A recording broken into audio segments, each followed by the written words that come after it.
Baby collection YouTube channel आरो बड'लेण्ड जौगासार YouTube channel मोननैयावबो नोंथांमोन गासैखौबो बरायबाय। दा बे समाव दंफैयो जोङो जलेस्वरी बिसिडिसिनि सिङाव थानाय बिजयनगर गामि सान्थालि बस्ति आरो बे बिजयनगर गामिनिनो बाद्रा बस्ति होननानै बुङो। दा बे बाद्रा बस्तियाव जोङो दंफैयो। फैगौ बिटिसि इलेक्सनखौ नोजोर बोनानै बा बेजों लोब्बा लाखिनानै जोंनि 6 नं कसुगाव बियाबनि सिङाव थानाय मोनफ्रोमबो खना खनला गामिनि रायजो राजा बिथांमोनहा बेवहाय गुबुन गुबुन हारि माहारिनि साफ्रोमबो भटार्स बिथांमोनहा जोंनि नैबे 6 नं कसुगाव समस्तिनि मानगोनां EM उखिल मुसाहारि सार बिथांनि मावनाय बिथांनि जौगानायनि माखासे हाबाफारि मावनाय न'खर न'खर बयनियावबो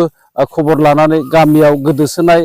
बबेबा खना खनला दालां दुलां दैखर बायदि बायदिखौ मावनायखौ नुनानै बा मोजां मोननानै जोंनि मोनफ्रोमबो खना खनला गामिनि बर' सावथालि राभा नेपालि गासैबो हारि माहारिनि रायजो राजा बा भटार्स बिथांमोनहा उखिल मुसाहारि सारनि खाथियाव फैनानै बा बेखौ मोजां मोननानै सानफा एफा UPPL हान्जायाव जयेन जागासिनो दङ। थिग बेबायदिनो नैबे जलेस्वरी बिसिडिसिनि सिङाव थानाय बाद्रा गामियावबो गामि मोनसेयैनो आरो गुबुन गामिनिबो दं, गामि मोनसेयैनो हान्जायैनो गासै 30सो न'खरफोरा उखिल मुसाहारि सारनि गासै खामानि मावनायफोरखौ मोजां मोननानै जयेन जानो होननानै बेवहाय हाबफैबाय बा जयेन जानाय हाबाफारि लादों। बे समाव नैबे हाबाफारि बायदि UPPL हान्जानि आर'नाइ गानहोनाय बेहाय जयेन जानायनि माखासे हाबाफारि बायदि बे गानहोनायखौ जोङो मिथिनानै लानो आरो बेजों लोगोसे EM उखिल मुसाहारि सारनिफ्रायबो जोङो फंनैसो मिथिनानै लागोन रायजो राजाफोरा बेसेबां अनसायदों आरो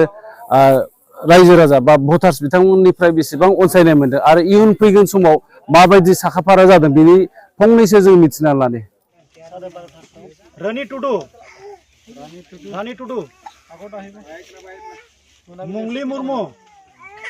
मुंगली मुर्मू हपाम आइगो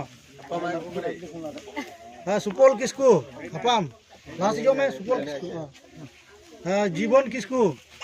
दिसम चलावी जीवन किस्कू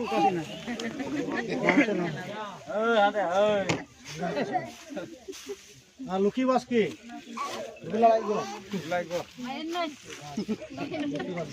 चोरो टुडू मंगल टुडू जानो हेम्ब्रम ना साइड में जानो Hembram Raju Tudu Lucky Soren Suruj Murmu Mansila Hembram Rubilal Kisku UPPL long live Hormat Bora जिंदाबाद उकील मुसाहारी जिंदाबाद UPPL long live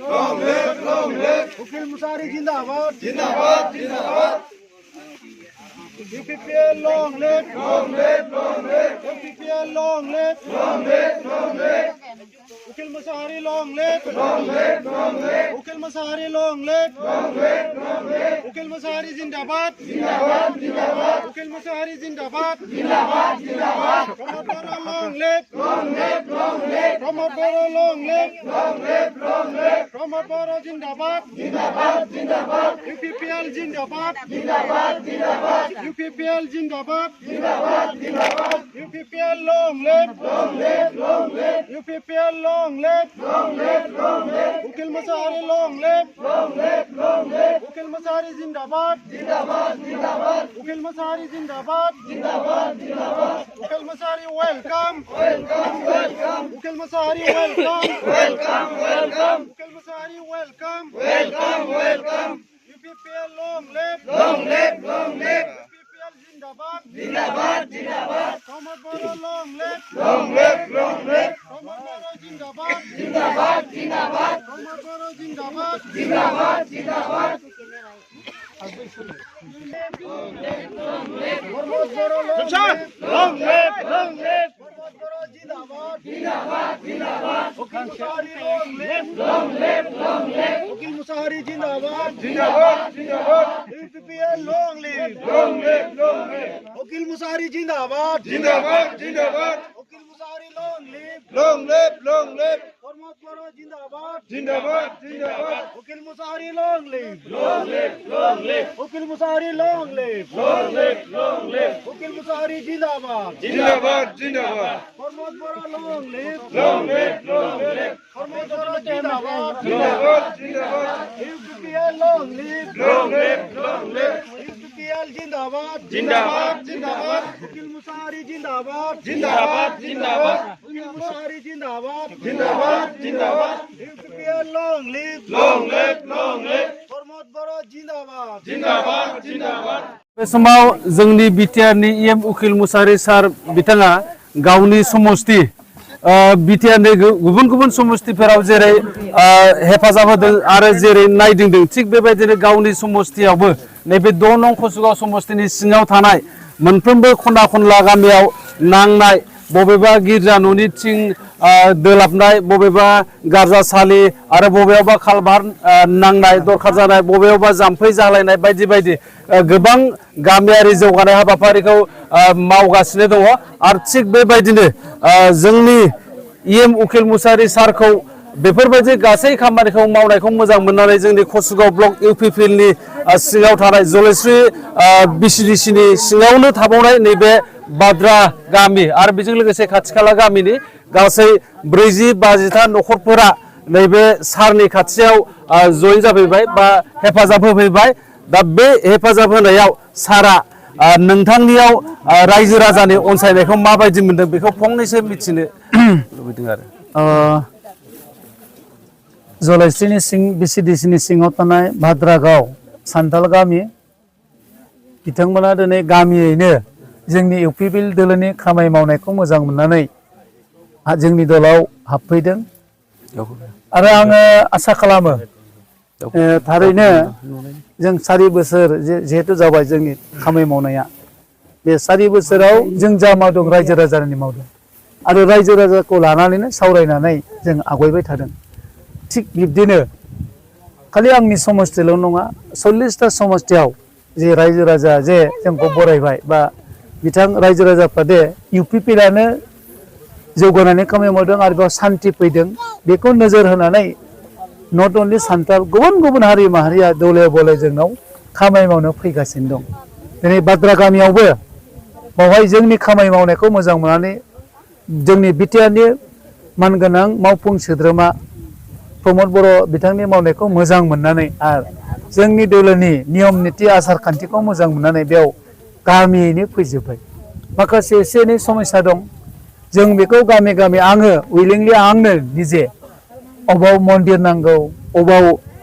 गिर्जा गैया गाज्रि बेखौ आं हेल्प खालामबाय थादों आरो बान्दो सान्दो मावनांगौ अबावबा मोजां नङा बेखौ आं मावनायनि हाबाफारि लाबाय थादों लामा दा दैज्लां बोथोर फैगौ बेखौ नैबे कयेक दिनावनो मावनानै थिग खालामनानै आं हाबाफारिखौ लादों दा नोंखायनो समस्तियाव आं गिदिंबाय थादों फिसा फिसा बिदिनो समस्याफोरखौ आं निजे समाधान खालामना होजों जों दलायनो सावरायनानै दा नोंखायनो फैबाय थानाय समाव जे इउपिपिएलआ जे निजा बबिया सरकार जागोन बे दिनै रोखा जाबाय 101 আমার বাদ্রা বিজয়নগর মানে ইউপিপিএলে যোগদান হয়ে গেছে আবার এইটাই এই বাবা তলে আমি থাকবো আর এই বাবার থেকে কোনো জায়গা আমি যাব না কথা হইলো কি বহুত দিন আমার কষ্ট হইলো বহুত আমার বাবা মরে গেল এই বাবা এখন পাইয়া গেছে এই বাবার মধ্যে আমি থাকবো আমার গ্রামে যতটুক লোক আছে এই আশ্রয়ে আমি থাকবো আর কি কিটা দেব কিটা না দেব ওই আমার বাবাগুলা জানে আর কি সব বাঁধ লাগে না জাপাই লাগে না কি লাগে স্কুল লাগে সবগুলা আর কি আমার বহুত ভাল লাগিছে আমার বিটিআর ইএম আহোতে আৰু আমাৰ ইয়াত উপস্থিত হৈছে আমাৰ বহুত ভাল লাগিছে আৰু আগত আমি অস্থায়ীভাৱে চৰকাৰ ওচৰত আছিলো আৰু এতিয়া আমি স্থায়ী পাইছো কিয়নো আমি ইউপিপিএল চৰকাৰত আমি স্থায়ী পাইছো আৰু এখেতক আমি কিবা আমাৰ এই কামটো ইমান বছৰ বহু বছৰলৈকে আমাৰ কামটো হোৱা নাছিল এতিয়া আমি EM ছাৰ আমি দায়িত্ব দিছোঁ আৰু আমাৰ কামটো যিবিলাক বাকী আছে সেইবিলাক কাম সম্পূৰ্ণ কৰিব আৰু আমালোকৰ যিমান আছে সেইবিলাক ছাৰে কৰিব বান্ধ আৰু আমাৰ দলং আৰু জাহেৰ থান আৰু মাঝি থান আৰু গীৰ্জা সেইবিলাক সকলো কৰিব বুলি তাক কৈছোঁ দে ধন্যবাদ দিছে আপনার ঠিক আছে আমি ধন্যবাদ जिंदाबाद जिंदाबाद Wakil Musari long live UPPL long live Mohammad Goro जिंदाबाद जिंदाबाद UPPL long live Wakil Musari जिंदाबाद जिंदाबाद मोहम्मद गोरो लॉन्ग लिव वकील मुसारी जिंदाबाद UPPL लॉन्ग लिव